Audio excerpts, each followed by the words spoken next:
just my imagination. The good stuff. Remember 1971? Nixon was president. And the radio was absolutely on fire. But here's the thing. While everyone remembers the 70s for disco and platform shoes, 1971 had a sound all its own. A magical year where soul met rock, folk collided with pop, and some of the most unforgettable songs ever recorded climbed the charts. Today we're diving into 20 massive hits from 1971 that somehow slipped through the cracks of memory. These weren't just songs. They were the soundtrack to an entire generation. Let's see how many you actually remember.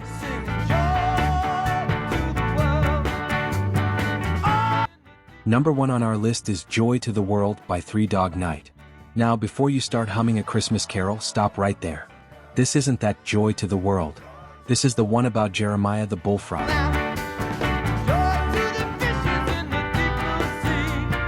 Three Dog Night took this quirky song written by Hoyt Axton and turned it into the biggest hit of 1971. It spent 6 weeks at number 1 on the Billboard Hot 100. The band got their unusual name from an Australian expression.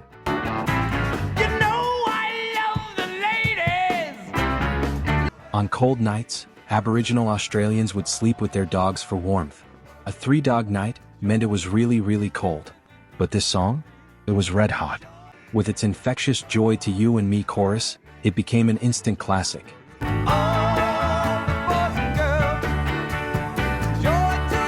The weird part? Even the songwriter admitted he wrote it in about 15 minutes while messing around on his guitar. Sometimes the best things come when you're not even trying.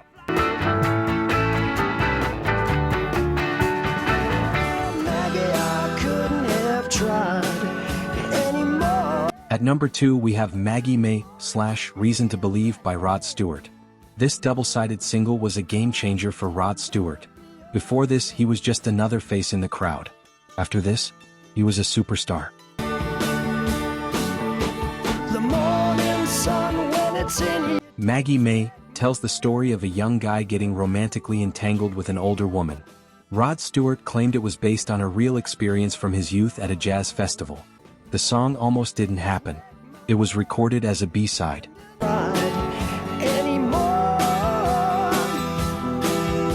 The record label didn't even think it would chart.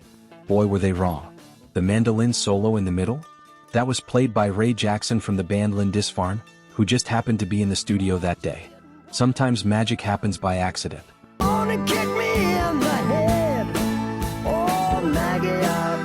The song shot to number 1 in both the US and UK. And just like that, Rod Stewart wasn't just a singer anymore. He was Rod the Mod, one of the biggest rock stars on the planet. Oh, your age, but that don't worry me. I feel the earth move under my feet. I feel it. Number 3 is a double hit from Carole King. It's Too Late / I Feel the Earth Move. Carole King was already a legendary songwriter. She'd written hits for the Shirelles, Aretha Franklin, and dozens of other artists. But in 1971, she stepped into the spotlight herself with the album, Tapestry.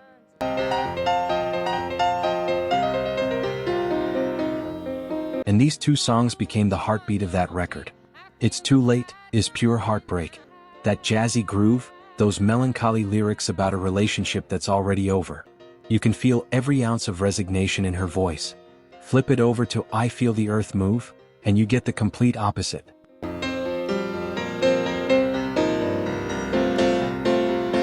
Raw passion. Electric energy. The kind of desire that literally makes the ground shake beneath your feet. Tapestry would go on to spend 15 consecutive weeks at number 1. It won 4 Grammy Awards. And it remained on the charts for nearly 6 years. Carole King wasn't just making music. She was creating a masterpiece.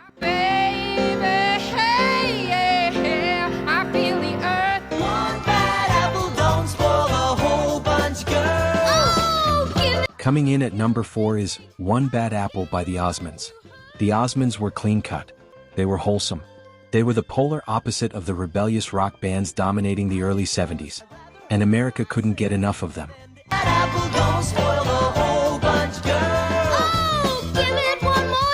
One Bad Apple was originally written for the Jackson 5. But when they passed on it, the Osmonds grabbed it and made it their own. The song has that classic Motown sound. Catchy hooks, tight harmonies, and a message about not letting one bad relationship ruin your faith in love. I don't care what they say, I don't care what you heard. It hit number 1 and stayed there for 5 weeks. The Osmonds, led by little Donny with his $1 million smile, became teen idols overnight. Millions of posters went up on bedroom walls across America. And the Osmonds proved that you didn't need to be edgy to dominate the charts. I don't care what they say, I don't care what you heard now. At number 5 we find How Can You Mend a Broken Heart by the Bee Gees.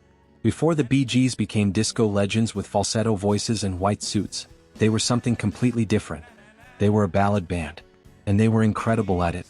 How Can You Mend a Broken Heart is pure vulnerability. And let me live again. Barry Gibb's tender vocals ask questions everyone's asked at some point. How do you fix something that feels completely shattered? The song was written by Barry and his brother Robin during a period when the band had actually broken up. They were estranged, not speaking to each other, working through their own broken relationship. Maybe that's why the emotion in this song feels so real.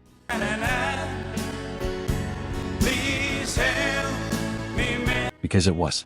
The song topped the charts in the US. And decades later, artists from Al Green to Joss Stone to Michael Bublé would cover it. Some wounds never fully heal. But sometimes a perfect song can help.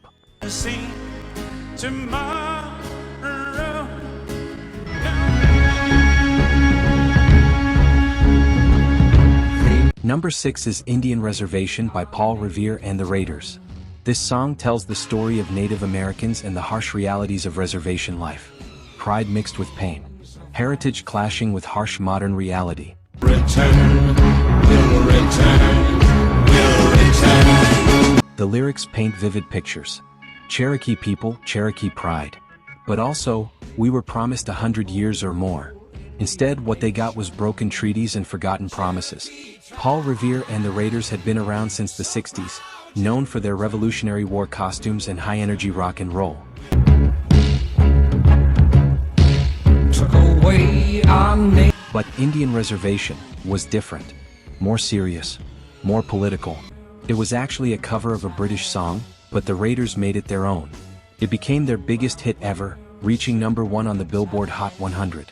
The song sparked conversations about Native American rights at a time when those conversations weren't happening nearly enough. Music has power. This song proved it. So proud to live. Go away, little girl. Lucky number 7 is Go Away Little Girl by Donny Osmond. Donny was only 13 years old when this song hit number 1. 13. Still a kid.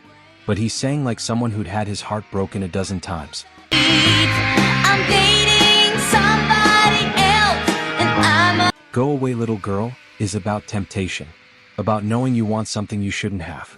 The narrator begs this girl to leave because he can't trust himself around her. Pretty heavy stuff for a 13-year-old to be singing about. But that was Donny's gift. Please go away, little girl, before I beg you to stay. He could sell emotion that maybe he hadn't even experienced yet.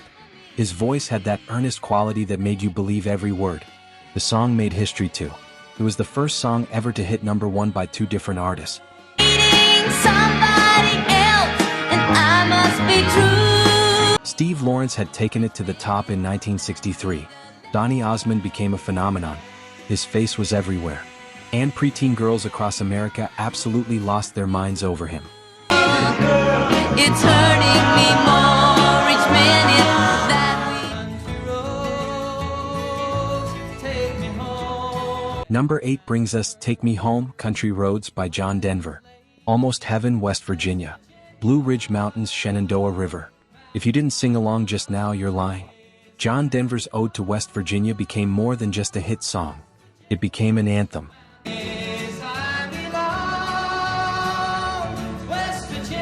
The unofficial state song. A rallying cry for anyone who's ever felt homesick.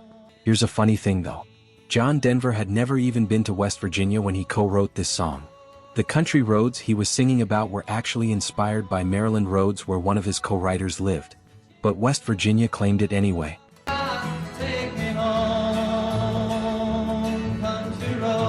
And honestly, they should.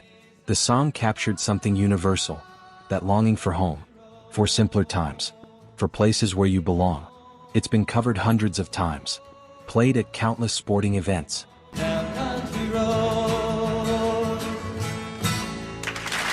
Sung at family reunions and campfires. Some songs transcend their origins. This is one of them. Take me home to the place. It was just my imagination. At number 9 we have Just My Imagination, Running Away With Me, by The Temptations.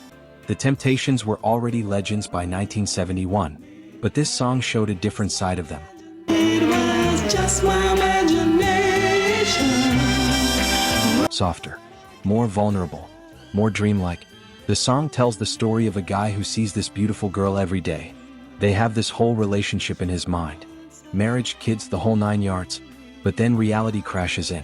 Never met her, but I can't forget her. Ooh, yeah. It was just my imagination running away with me. She doesn't even know he exists. Eddie Kendrick's heavenly falsetto carries the melody. That production with its lush strings and gentle rhythm creates this hazy, dreamlike atmosphere. It's beautiful and heartbreaking all at once. The song hit number 1 on the Billboard Hot 100, and it showcased what made the Temptations so special. They could do the hard-driving funk. They could do the smooth ballads. They could do it all.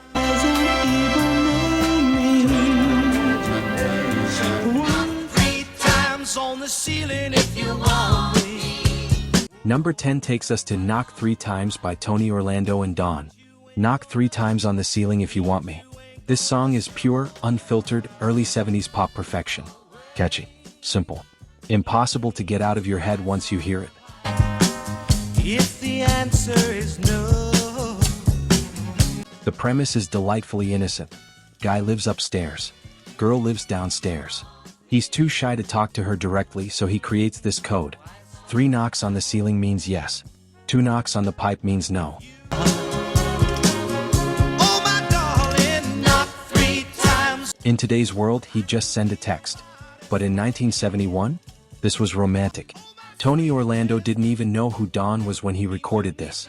The producers brought in 2 backup singers, Thelma Hopkins and Joyce Vincent Wilson, and the magic just happened. The song went to number 1. And Tony Orlando and Don became household names. They'd eventually get their own variety show on TV, all because of a simple knock on the ceiling. Good enough for me and my Bobby. Number 11 is Me and Bobby McGee by Janis Joplin. This one hits different, because by the time this song reached number 1, Janis Joplin was already gone. She died of a heroin overdose in October 1970, before the song was even released as a single. Me and Bobby McGee became her only number 1 hit. And man, what a way to be remembered. Through all kinds of weather, to everything we've done. The song, written by Chris Christopherson, is about freedom, about life on the road, about love that burns bright and then fades away. Freedom's just another word for nothing left to lose. Janis sang it with everything she had. It's just another word for nothing left to lose. Nothing. That raspy, powerful voice full of joy and pain in equal measure. She transformed a country song into a rock and roll anthem. When you listen to it, you can almost see the dusty highways, feel the wind, taste the freedom. Janis Joplin lived fast and died young. But through this song she lives forever. One day of Mussolini's long, I let him slip. I'm so tired of being alone. I'm so tired of being. At number 12 we've got Tired of Being Alone by Al Green. Al Green's voice is like honey. Smooth, sweet, and impossible to resist. Tired of Being Alone launched him into superstardom.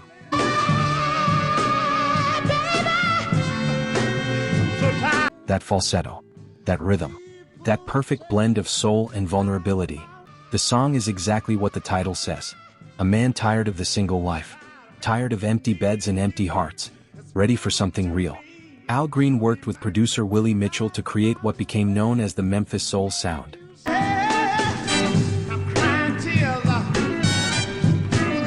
That tight, groove-heavy production with lush strings and punchy horns.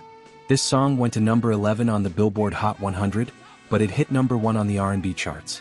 Al Green became Reverend Al Green, soul royalty. one of the greatest voices ever to grace a recording studio.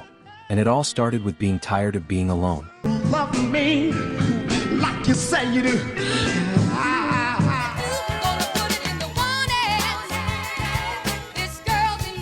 Number 13 brings Want Ads by Honey Cone. Girl groups ruled the 60s. But by 1971, many had faded away. Honey Cone proved the format still had plenty of fire left. Want Ads flips the script. Instead of waiting for Mr. Right to show up, the narrator takes control.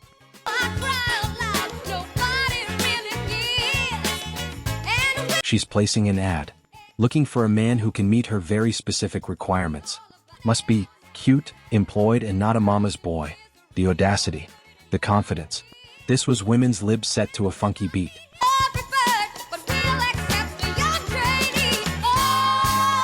The three women of Honey Cone, Edna Wright, Carolyn Willis, and Shelley Clark, delivered the song with sass and soul. The production was pure early 70s funk.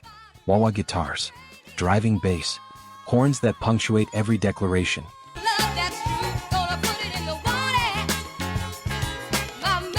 The song hit number 1 on the Billboard Hot 100. Honey Cone showed that girl groups weren't just still relevant, they were essential.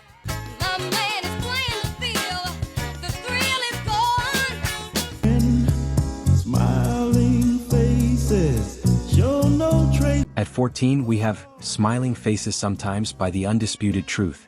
This song has one of the most sinister grooves you'll ever hear. That hypnotic bass line, those eerie backing vocals. Remember, a smile is just a frown turned up. The way it builds tension with every measure. Smiling faces sometimes pretend to be your friend. It's a warning. Be careful who you trust. Not everyone who smiles at you has your best interests at heart. Smiling faces tell. The Undisputed Truth was a psychedelic soul group signed to Motown. Norman Whitfield produced this track, and he brought his experimental A-game. The result was something that sounded like nothing else on the radio. Part funk, part rock, part social commentary set to music. Down, my friend. So hear me when I'm The song climbed to number 3 on the Billboard Hot 100. And decades later, it remains one of the most sampled songs in hip-hop history. Because the message never gets old. Smiling faces lie. Watch your back.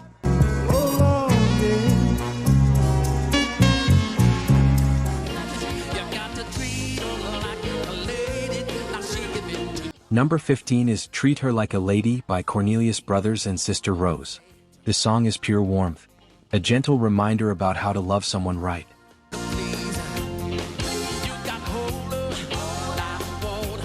Treat her like a lady. Love her like a baby. The Cornelius brothers, Edward, Carter, and their sister Rose, came from a musical family in Florida. They grew up singing gospel. You can hear that spiritual foundation in the way they harmonize. The song has this easy breezy feel.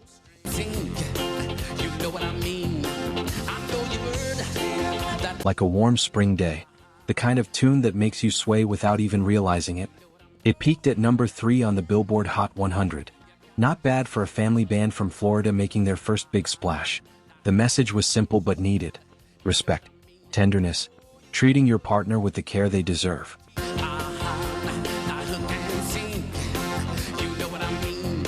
In a world that often celebrated machismo and swagger, Cornelius Brothers and Sister Rose offered something gentler, something better.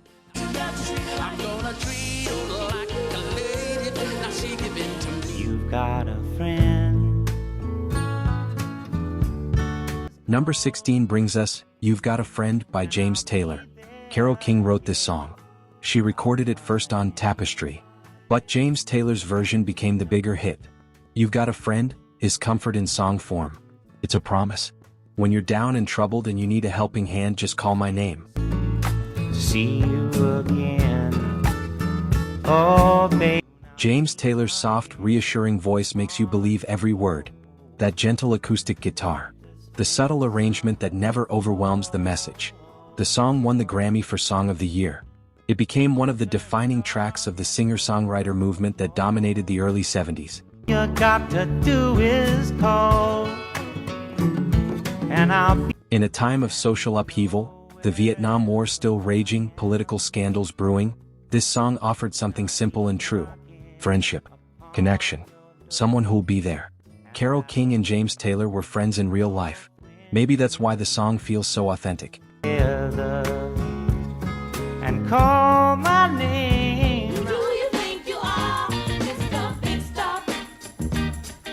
At 17 we find Mr. Big Stuff by Jean Knight. Who do you think you are? Jean Knight comes out swinging with this one. She's calling out some arrogant fool who thinks he's God's gift to humanity. Mr. Big Stuff is equal parts sass and soul. Who do you think you are, Mr. Big Stuff? Jean Knight's powerful vocals drip with attitude. That horn section punches you right in the chest. The groove is absolutely infectious. Jean Knight was working at a bakery when she recorded this demo. She never expected it to become a massive hit. Tell me, who do you think you are, Mr. Big Stuff? But sometimes the universe has other plans. The song shot to number 2 on the Billboard Hot 100 and number 1 on the R&B charts. It became an anthem for anyone who's ever dealt with someone with an inflated ego. My love, Mr. Big Stuff. You never gonna A musical takedown that still hits just as hard today. Because there's always going to be a Mr. Big Stuff walking around. And we all need someone like Jean Knight to knock him down a peg. Oh yeah, than to be fooled around and get hurt by you.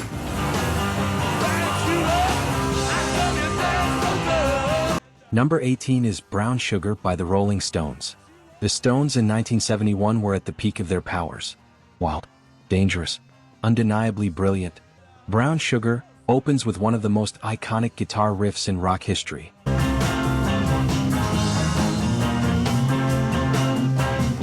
Keith Richards' guitar just explodes out of the speakers. Then Mick Jagger's vocals come sliding in, slithery and provocative. The song's lyrics are controversial. They deal with slavery, interracial relationships, and drug use.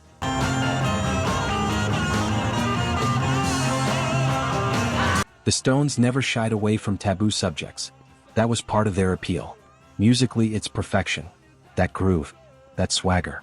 Charlie Watts on drums laying down one of the dirtiest beats ever recorded. Brown Sugar hit number 1 on the Billboard Hot 100. It became a concert staple.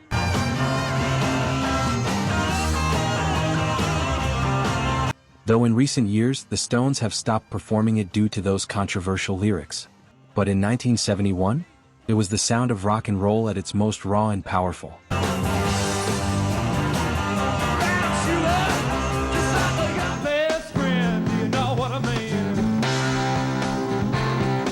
At 19 we have Do You Know What I Mean by Lee Michaels.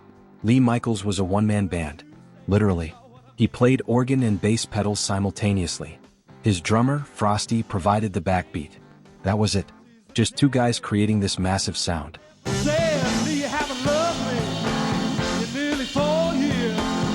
Do You Know What I Mean is a monster of a groove. That organ riff just drills into your brain.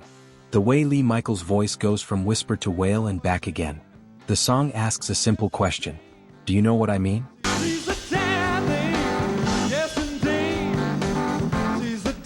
But like all great lyrics, it's open to interpretation, connection, understanding, being on the same wavelength as someone else. The track climbed to number 6 on the Billboard Hot 100. Lee Michaels proved you didn't need a full band to create something powerful. Sometimes less really is more.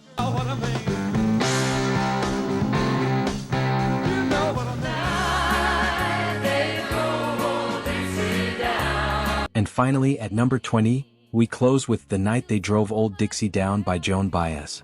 This song was written by Robbie Robertson of the band. They recorded it first. But Joan Baez's cover became the bigger hit.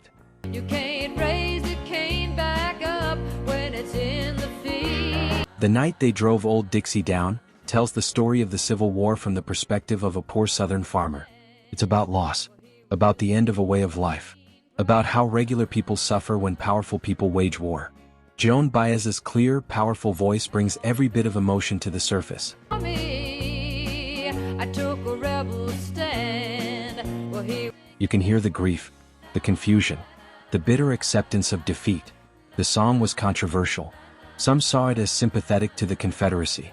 Others saw it as a humanizing portrait of regular people caught up in historical forces beyond their control. were singing, they went, na, na, na, Whatever your interpretation, there's no denying the power of Joan Baez's performance. Her voice soaring over that acoustic arrangement, making you feel something whether you want to or not. It reached number 3 on the Billboard Hot 100. A folk song, a history lesson, a masterpiece. There you have it. 20 massive hits from 1971 that somehow slipped out of our collective memory. From Three Dog Night's Bullfrog to Joan Baez's Civil War ballad. From Al Green's Smooth Soul to the Rolling Stones' raw rock and roll. 1971 had it all. These weren't just songs. They were moments frozen in time, captured in vinyl grooves and magnetic tape. Pieces of history that deserve to be remembered. So here's my question for you. How many of these songs did you actually remember? Did we unlock some forgotten memories? Did you find yourself humming along? Drop a comment below and let me know which song hit you hardest. Which one brought back the most memories? Which one you're going to stream as soon as this video ends? And if you enjoyed this trip down memory lane, do me a favor. Hit that like button. Subscribe to the channel. Because we're going to keep digging up these forgotten gems. Every decade has its lost treasures. And we're going to find them all. Thanks for watching. And remember, just because a song isn't on the radio anymore doesn't mean it's not worth remembering. See you in the next one.